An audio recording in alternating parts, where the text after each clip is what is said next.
Corona महामारीच्या पार्श्वभूमीवर विद्यापीठाच्या विविध शाखांच्या अंतिम वर्षाच्या परीक्षा रद्द करण्याविषयी महाराष्ट्र नवनिर्माण सेनेचे राज ठाकरे यांचं महाराष्ट्राच्या राज्यपालांना पत्र. महाराष्ट्रातील सर्व विद्यापीठांचे कुलगुरू असल्याने विद्यार्थ्यांच्या आरोग्याचा विचार करून परीक्षा रद्द कराव्यात.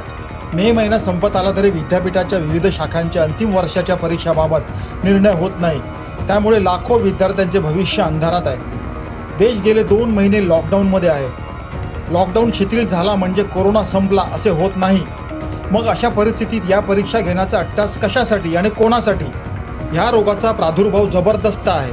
मग इतक्या मोठ्या संख्येने या विद्यार्थ्यांना घराबाहेर काढून त्यांचं आणि त्यांच्या कुटुंबियांचं आरोग्य धोक्यात घालण्याचे नक्की प्रयोजन काय, असे सवाल राज ठाकरे यांनी राज्यपालांना केले आहेत.